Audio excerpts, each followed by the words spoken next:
එතුමා පිස්සු බල්ලෙක් නාවන්න ගෙනියනවා වගේ හරිම අකමැත්තෙන් තමයි රණවිරු සැමරුමට ආවේ. මෙදා පාරණස් සෙබළ නොකිය රණවිරුවා කිව්වෙක් ගැන අපට සතුටුයි. අපේ සටන අවුරුද්දක් ඇතුළත ජයග්‍රහණය කරලා තිබුණා. එතුමා හිටපු ත්‍රස්තවාදියෙක්. රංග රාජපක්ෂ මහතාගේ හදීසි මරණය පිළිබඳ පැවැත්වෙන මරණ පරීක්ෂණයේ සාක්ෂි ලබා දීමට කුලියාපිටිය මජිස්ත්‍රාත් අධිකරණයට එන්න කියලා මට කරපු දැනුම් දීම අනුව අද අධිකරණයට මම පෙනී හිටියා. ජ්‍යෙෂ්ඨ නීතිඥ සහ ජ්‍යෙෂ්ඨ නියෝජ්‍ය පොලිස්පති අජිත් රෝණ මහතා තමයි මගෙන් ප්‍රශ්න කිරීම සිද්ධ කළේ. ඒ වගේම මගේ අයිතිවාසිකම් වෙනුවෙන් නීතිඥ අනුරාපා හිටපු ඇමතුමා ඇතුළු කුලියාපිටියේ නීතිඥ කණ්ඩායමක් මං වෙනුවෙන් පෙනී සිටියා. මෙතනදී මාව කැඳවලා තිබුණේ රංග රාජපක්ෂ මහත්තයාගේ මරණය ගැන දැනගන්න නෙවෙයි. ඇත්තෙන්ම මා හිතන විදිහට දීර්ඝ කාලයක්ම ප්‍රශ්න කරේ මරණ පරීක්ෂණයේදී මගෙන්. නමුත් මරණය ගැන මා මරණය දැක්කාද කියලාවත් මරණය දැක්කෙත් නෑ. මම මරණය ගැන කිසිම දෙයක් මම දන්නෙත් නෑ. හැබැයි වැඩිම ප්‍රශ්න කළේ මගෙන්. ඒකට හේතු වෙලා තිබුණේ මට තොරතුරු ලබා දුන්නු සෞඛ්‍ය අමාත්‍යාංශයේ ප්‍රබලයා කවුද කියන එක හොයාගන්න ආණ්ඩුවට ලොකු උවමනාවක් තියෙන බව තමයි ජ්‍යෙෂ්ඨ නියෝජ්‍ය පොලිස්පතිවරයාගේ ප්‍රශ්න කිරීම හරහා තේරුනේ. ඉතින් සමහර අවස්ථාවලදී මේ අදාළ මරණ පරීක්ෂණයට හරයාත්මකව වැදගත් නැති ප්‍රශ්න කියලා සමහර ප්‍රශ්න කිරීම ගරු මහේස්ත්‍රාත්තුමා විසින් නතර කළා. ඒ වගේම එතුමා අද මේ මාව උසාවියට කැඳවීමේ එක දෙයක් ඉගෙන ගත්තා.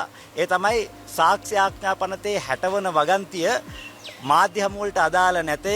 ඒක උසාවියේ සාක්ෂි දෙද්දි පමණක් අදාළයි කියලා එතුමා අද ඉගෙන ගත්තා. ඒක ලොකු දෙයක්. ජ්‍යෙෂ්ඨ නියෝජ්‍ය පොලිස්පතිවරයෙක්, ජ්‍යෙෂ්ඨ නීතිඥයෙක්, නීති විද්‍යාල උගන්වන කතිකාචාර්යවරයෙක් සාක්ෂි ආඥා පනත මාධ්‍ය හමු වලට අදාළ නැහැ කියන කාරණය අද හරි ඉගෙන ගත්ත එක අපිට ලොකු සතුටක්. ඉතින් එතුමා ආණ්ඩුවේ උපදේශ පරිදි දිගින් දිගටම උත්සාහ කරේ සෞඛ්‍ය අමාත්‍යාංශයෙන් මට තොරතුරු දෙන මූලාශ්‍රය කවුද කියලා දැනගන්න. අවසානයේ මම නිශ්චිතව සඳහන් කරා මගේ මූලාශ්‍ර හෙළි කිරීම මම ප්‍රතික්ෂේප කරනවා. ඒ වරදක් ලෙස ගරු අධිකරණය දකිනවා නම් ගරු අධිකරණයේ නියම කරන ඕනෑම දඬුවමක් විඳින්න මා සූදානම් කියලා. එතකොට ගරු මහේස්ත්‍රාත්තුමා සඳහන් කළා මේ කාරණේ මේ නඩුවට හරයාත්මකව බලපාන්නේ නැහැ. ඒ අනුව ඔවුන්ට ප්‍රශ්නයක් තියෙන මා කළ ප්‍රකාශන පිළිබඳ ඒක වෙනම විමර්ශනයක් කළ යුතු කියන වෙනි අදහසක් තමයි මහේස්ත්‍රාත්තුමා ඉදිරිපත් කළේ. ඉතින් මා හිතනවා නැවත වතාවක් ගරු අධිකරණයේ ස්වාධීනත්වය නිසා අපිව කොටු කර ගැනීමට ආණ්ඩුව දරපු තවත් එක් උත්සාහයක් සාර්ථක ලෙස අසාර්ථක වුණායි කියලයි අද අපිට ප්‍රකාශ කරන්න වෙන්නේ. ඒ වගේම විශේෂයෙන් සඳහන් කරන්න ඕනේ ඊයේ ජනාධිපති අනුර දිසානායක මැතිතුමා රණවිරුවන් සමරන්න ගිහිල්ලා කතාවක් කරද්දී ඔව්තුමාට එවකට හිටිය හමුදාපති සරත් ෆොන්සේකා මැතිතුමාගේ නම මතක තිබුණත් ඒ තීරණාත්මක යුද්ධෙට නායකත්වයේ ලබා දුන්නු නාවික හමුදාපති වසන්ත කරන්නාගොඩ මැතිතුමාගේ නමත් ගුවන් හමුදාපති රොෂාන් ගුණතිලක මැතිතුමාගේ නමත් එතුමාට අමතක වුණා. ඉතින් එතුමාට ඒක අමතක වෙන එක පුදුම වෙන්න දෙයක් නෙවෙයි. එතුමා පිස්සු බල්ලෙක් නාවන්න ගෙනියනවා වගේ හරිම අකමැත්තෙන් තමයි රණවිරු සැමරුමට ආවේ.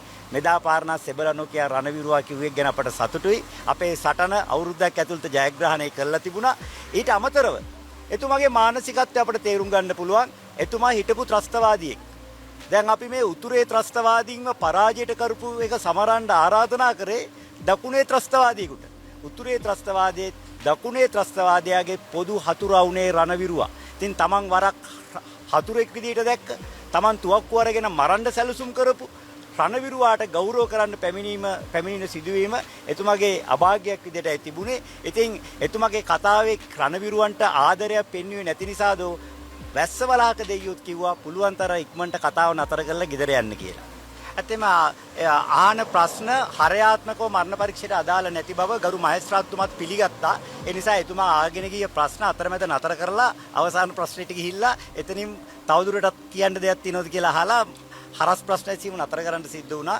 ගරු මහේස්ත්‍රාත්තුමාගේ ඒ අතිශයම ස්වාධීනව ගරු අධිකරණයේ කටයුතු කිරීමෙන් එතුමාගේ කූට කුමන්ත්‍රණය පරාජයට පත් වුණා කියලා කියන්න පුළුවන්. නෑ ඉතින් අපි ඊටාම ගෞරවයෙන් අධිකරණයේදී පිළිතුරු දුන්නා.